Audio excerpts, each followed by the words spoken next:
Oi gente, tudo bom? Então hoje eu venho pra vocês com uma continuação da Sexta Geek. Lá pro dia 20 e pouco de abril, eu já tinha visto muita coisa, assistido muita coisa, lido muita coisa, e achei que dava pra fazer a Sexta Geek de abril naquele momento e depois fazer só em maio. Porque como eu conversei com vocês, até por causa da quarentena, eu tava com uma dificuldade de me concentrar, de assistir muita coisa, ler muita coisa. Mas, desde que eu fiz aquela Sexta Geek, desde que eu gravei a Sexta Geek aquele dia, nesses 10, 12 dias que passaram desde que eu gravei, eu acabei fazendo coisa demais.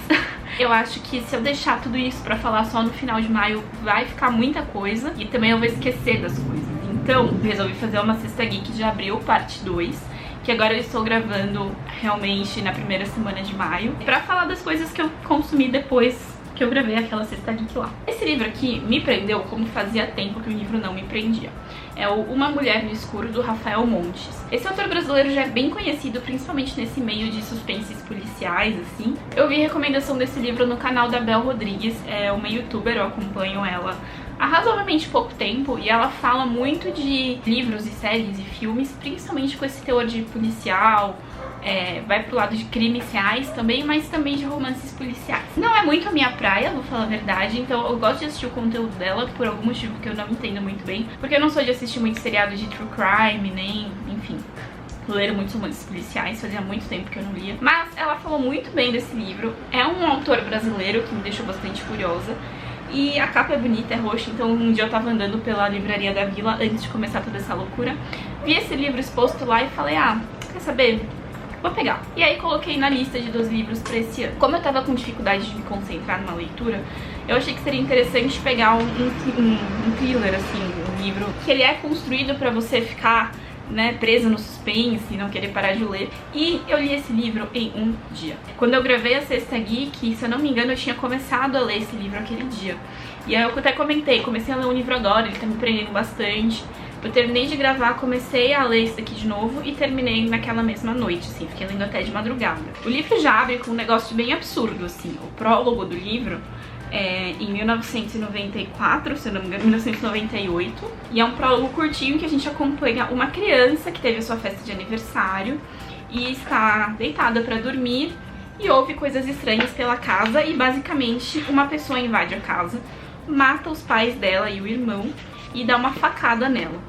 E aí a gente acha que todo mundo morreu, mas quando a gente começa o livro mesmo, essa menininha sobreviveu e a personagem principal é a Vitória. E a gente vai acompanhar a vida dela como uma jovem adulta ali. Realmente a família dela inteira morreu naquele assassinato. Ela nunca soube por que aquilo aconteceu, por que aquela pessoa entrou na casa dela. Mas a gente vai acompanhando ela hoje em dia. Ela mora no Rio de Janeiro, então a gente vê muitos cenários do Rio de Janeiro. Pra quem é de lá ou quem conhece bem a cidade deve gostar bastante. Eu gostaria mais que fosse em São Paulo, mas tudo bem. É muito curioso ler uma história assim, tipo, se passando num ambiente que a gente conhece, sabe? Dá uma proximidade maior, eu gostei muito. E a gente vai acompanhando ela hoje em dia, lidando com, enfim, todos os problemas psicológicos que aquela situação trouxe na vida dela. A gente acompanha ela com um amigo dela, que é meio que o único amigo que ela fez, que ela conheceu na internet. Ela vindo visitar a tia-avó dela, que foi quem resgatou ela aquele dia, no dia dos assassinatos, e que agora tá internada num lar de idosos, o lugar onde ela trabalha, a pessoa que empregou ela, o psiquiatra dela e uma pessoa, um colega que ela conhece aí na cafeteria onde ela trabalha. E a gente começa o livro se aproximando dela, né, conhecendo os problemas que ela tem e como ela tá tentando lidar com pessoas, enfim, seguir a vida. E é uma personagem muito bem construída. No começo eu tava com o pé atrás por ser um homem escrevendo uma personagem feminina complexa, assim, mas eu achei que ficou bem legal, assim. Eu, pessoalmente, não consegui me desligar muito de ficar pensando nisso, de que é, tipo, uma visão de um homem sobre uma mulher, assim, mas é uma coisa mais minha, eu acho. E aí ela tá tentando seguir a vida até que um dia ela chega em casa e a parede está pichada. Tem até um desenho aqui, escrito "Vamos brincar". E tem um detalhe que eu não falei. Quando o assassino matou a família dela, ele pichou o rosto de todo mundo de preto. E aí ele ficou conhecido como o assassino pichador, qualquer coisa assim. Ela chega com essa coisa pichada na parede e o ursinho de pelúcia que ela tem também está todo pichado de preto. E aí fica a questão: quem está atrás dela? É o assassino? Ele está solto? Ele voltou pra persegui-la? É alguém que tá querendo se passar pelo assassino? O que tá acontecendo? E é muito bom esse estilo de história que, por um lado, é simples, assim, porque é um livro com poucos personagens e é aquela história de que a gente sabe que é algum deles que tá fazendo isso, a gente não sabe se ele é realmente o assassino ou se algum deles tá imitando o assassino por algum motivo. Mas são poucos personagens, então a gente imagina que seja algum deles, mas são pessoas em quem ela razoavelmente confia, então é uma história muito boa, eu gostei muito, a gente fica muito preso na personagem, no que ela tá sentindo, os problemas que ela tem, mas também na situação de quem fez. O livro não para, assim, não tem muita enrolação, muita coisa acontece num livro bem pequeno, então eu não senti que tem muito filler, assim, de momentos em que nada tá acontecendo. Em algum momento ela encontra acesso ao diário da pessoa que matou a família dela, e um diário de quando ele era criança, assim, então a gente vai vendo alguns capítulos intercalados entre ela, e alguns capítulos são a gente lendo o diário junto com ela. É muito legal esse livro. Eu não vou falar que, nossa, é um livro muito bom, entendeu? Nossa, é um livro que me acrescentou muitas coisas e tal, mas eu acho que nesse momento não é disso só que a gente precisa, né? E pra mim, nesse momento, foi muito legal ter um livro pra descarregar, assim. Eu completamente saí do meu mundo e dos meus problemas e entrei no mundo desse romance aqui, policial, muito louco. Eu não sou muito de ler livro policial. Pra mim, não foi super óbvio. A Bel comentou no vídeo dela que ela lê bastante, que pra ela foi óbvio. Eu lembro que em algum momento, é aqueles livros que a cada capítulo que você lê, você tem certeza que alguns personagens é o assassino ou é o perseguidor, sabe? E eu lembro que eu tava muitas horas achando que era óbvio que era alguém, e depois eu mudava e achava que era óbvio que era outra pessoa. E daí no final, quando tava chegando perto do final, eu falei assim, não, eu vou ler, eu vou depois ler quem que é o assassino, e eu vou pensar assim, ah, era óbvio. Mas não é, porque durante todo o livro, o que é óbvio pra mim foi mudando. Aí eu falei, eu vou decidir agora quem eu acho que é. E eu errei. Mas a Bel falou que pra quem lê bastante livro de policial era, assim, bem óbvio. Enfim. Ainda assim, muito divertido, muito legal ter um autor brasileiro, assim, indo pra esse lado. Geralmente, quando a gente vai ler autor brasileiro, a gente lê, tipo, os clássicos, sabe? A gente não vai muito atrás de literatura contemporânea. Pra ir pro lado contemporâneo, a gente fica pegando muito autor americano. Então, eu achei legal ter uma literatura contemporânea divertidinha, brasileira. Estou bastante feliz com essa leitura. Filmes. Eu esqueci de comentar um filme que eu já tinha assistido antes de gravar a última Sexta Geek, mas ele não me marcou nada, é um filme bem ruim. Eu esqueci e aí depois eu lembrei e coloquei pra falar agora, que é o The Color from Outer Space, ou A Cor Vinda do Espaço. O filme é inspirado num conto do H.P. Lovecraft. Pra quem já leu o Lovecraft ou tá familiarizado com o conceito de terror Lovecraftiano, geralmente ele faz um terror muito louco, assim, que eu tava muito em dúvida em como eles iam traduzir pro filme. O conto eu nunca li, aliás, tá na minha lista de leitura, mas do que eu entendi, uma cor chega do espaço, tipo, vem uma alienígena pra Terra e esse alienígena é uma cor que é diferente de todas as cores que existem no mundo. Então, assim, como que você vai traduzir isso pra um filme que é imagem, entendeu? O Lovecraft trabalha muito com esse conceito de coisas que são tão fora da nossa realidade que quem tem contato com essas coisas perde sanidade. Então, a consequência do terror dele não é física, é mental. Tanto que os jogos de RPG baseados nisso, você não perde ponto de saúde, você perde ponto de sanidade. Isso, em palavras, eu acho que é mais possível de transmitir, porque é tipo essa ideia, você descrever uma cor que não existe, entendeu?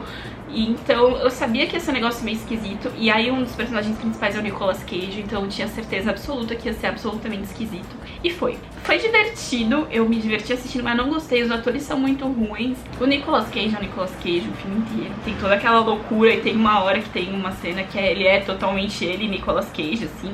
E eu não achei que eles traduziram muito bem o terror Lovecraftiano, ficou só confuso, tipo... Assim, quando a gente lê, a gente entende que o que ele tá falando, o que ele tá descrevendo vai gerar uma confusão na mente das pessoas, mas o filme só foi confuso, entendeu? Não curti muito, não recomendo. Eu quero recomendar o conto, mas eu não li pra recomendar, quero ler. Assisti John Wick 2 também, eu adoro a série John Wick, gosto bastante do primeiro filme.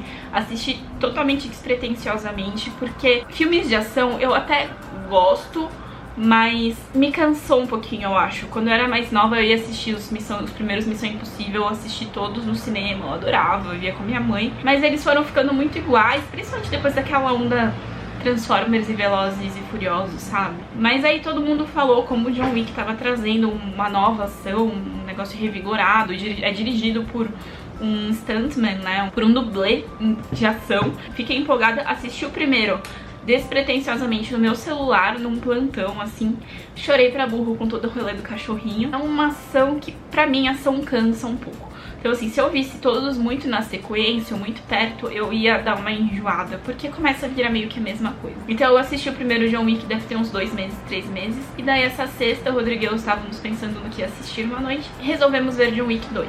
Eu gostei bastante, eu achei que ele manteve o nível da ação, até elevou um pouco, e colocou mais construção de mundo, que eu estou adorando. O tempo todo o Rodrigo ficava falando como esse mundo de John Wick daria um bom jogo de RPG, porque tem muita essa coisa de missão e do dinheiro próprio, de conceitos próprios, da ética própria e uma ação bem própria até. Gostei bastante. Gostei do cliffhanger para um terceiro filme, porque ele tá escalando pra uma ação um pouco pro lado do absurdo, porque o John Wick, ele é uma ação mais, né, real, até a medida que é real uma pessoa acertar todos os tiros na cabeça, mas não é assim, pessoas penduradas em helicópteros, carros caindo de aviões, sabe? É um negócio mais, né, porradaria, uma porradaria bem extrema de um cara que é excepcionalmente bom nisso, mas é porradaria normal. De repente a cidade inteira tá atrás dele e ele ainda tá ganhando, sabe assim? Então tem esse negócio de, nas cenas de luta, tem 30 pessoas contra ele, mas as pessoas vão contra ele de 1 em 1 ou de 2 em 2. Então eu sei que vai aumentar bastante. Eu fiquei um pouquinho chateada que eu vi que vai ter John Wick 4 e que o diretor comentou que ele não queria fazer o 4 por ele pararia no 3, mas foi meio que uma exigência de estúdio, então tem potencial de não ser tão bom, e mesmo que seja bom, eu vou ficar com isso na minha cabeça, sabe? Os primeiros foram um projeto de paixão e agora o negócio tá só se arrastando. Mas gostei bastante do segundo, recomendo a franquia John Wick pra quem não assistiu. De novo, é um ótimo modo de tirar a cabeça de tudo isso que tá acontecendo por um tempo. É uma história que prende, é uma ação muito legal. Séries de TV, tem 3 que eu estou assistindo. Brooklyn Nine-Nine, saiu temporada nova na Netflix recentemente. E essa é uma série que eu não sento e assisto tudo de uma vez seguida. É uma série que eu assisto meio com o Rodrigo. Ele já tinha assistido antes de mim, mas ele gostou e queria assistir de novo. E aí a gente começou a assistir quando a gente vai sentar pra comer, ou enfim, comer uma pipoca, ou a gente quer assistir alguma coisa juntos, mas não quer se comprometer com um filme, sabe? Tá sendo interessante ter essa série que eu sento de vez em quando, assisto 2, 3 episódios, paro, depois de 2 dias, 3 dias ou uma semana eu volto. Eu gosto muito desse humor, tipo, bobão, assim. A construção dos personagens é bem estabelecida desde o começo e a gente começa, igual em Friends, as pessoas falam, ah, isso é muito Rachel, isso é muito Ross. A gente começa a fazer isso com os personagens de Brooklyn Nine-Nine também.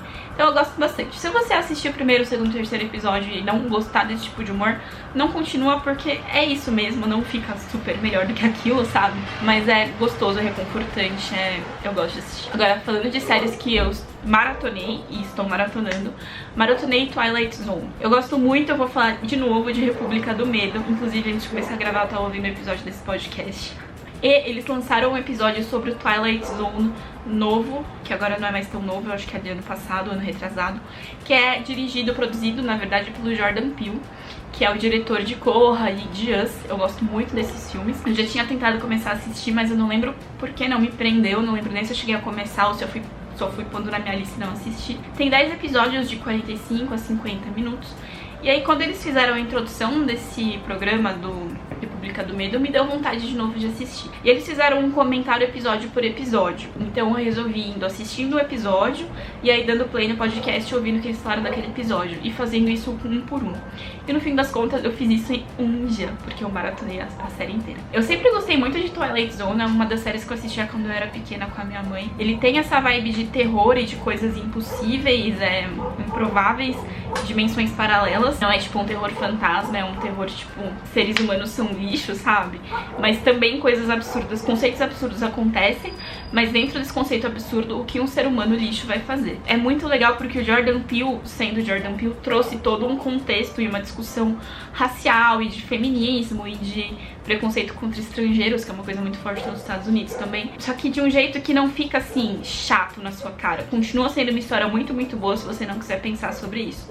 Mas ele faz com que seja quase impossível não pensar sobre isso, porque as metáforas são relativamente óbvias, mas elas não são tudo da história, sabe? E foi muito legal pra quem gosta de ver um conteúdo desse tipo e conversar depois, sabe? Mas não tem muitos amigos ou muita gente que consome esse tipo de conteúdo também. Ter um podcast assim, que já tem um comentário episódio por episódio, e poder ver um episódio e ouvir depois, tornou a experiência ainda mais legal. Recomendo muito pra quem gosta de ficção científica, também recomendo muito pra quem gostava do Twilight Zone antigo, e recomendo mais ainda pra quem gosta desse tipo de conteúdo, que além de divertido, traz uma crítica social, uma coisa pra pensar e discutir. Indo pra um lado totalmente bobo, eu comecei a assistir de novo Community.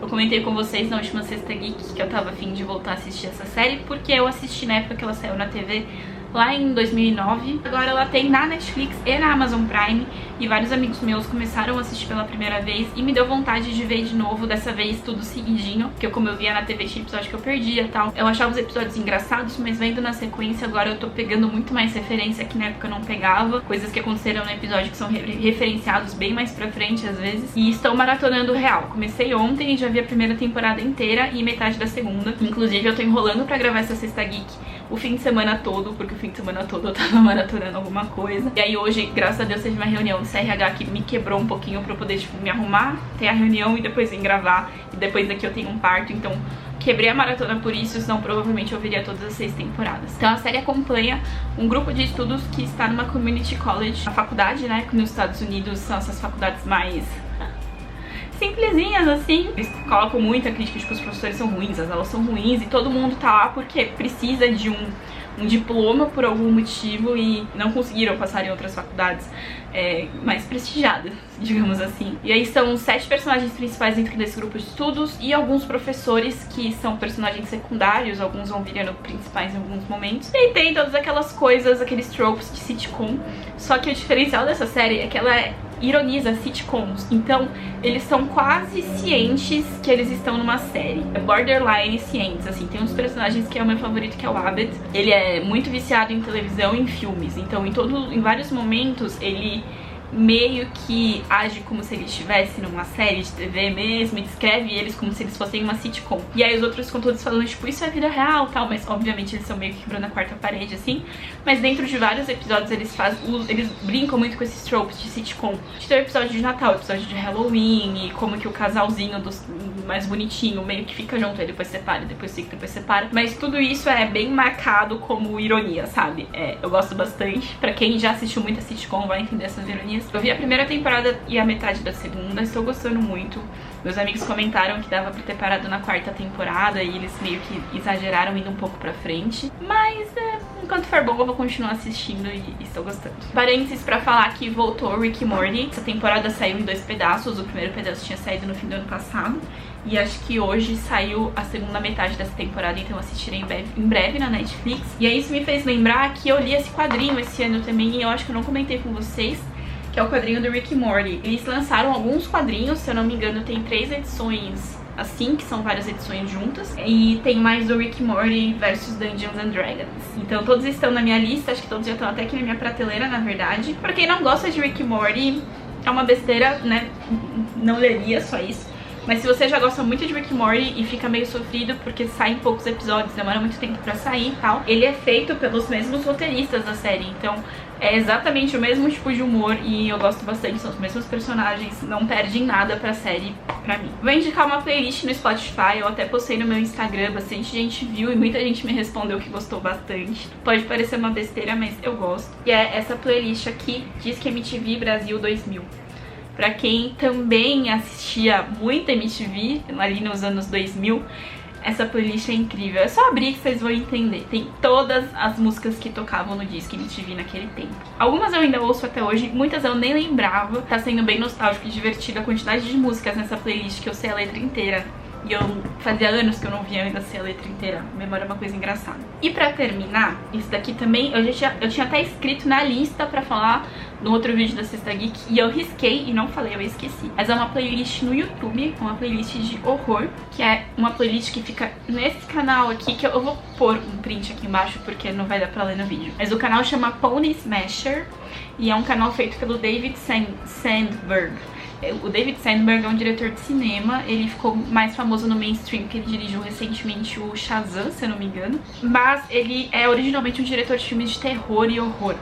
ele fez o Lights Out, que é um dos meus filmes de terror favoritos. Nesse canal dele, ele põe vários vídeos sobre edição e produção de filmes e tal. Quando ele tá gravando um filme, dirigindo um filme, ele faz meio que um making off aqui no canal do YouTube dele. Mas ele também faz vídeos super curtinhos, de 2 minutos a 3 minutos, de terror, que ele grava em casa com a mulher dele, com a câmera dele, ele edita, ele faz tudo. Tem 9 vídeos assim no canal que ele pôs nessa playlist horror.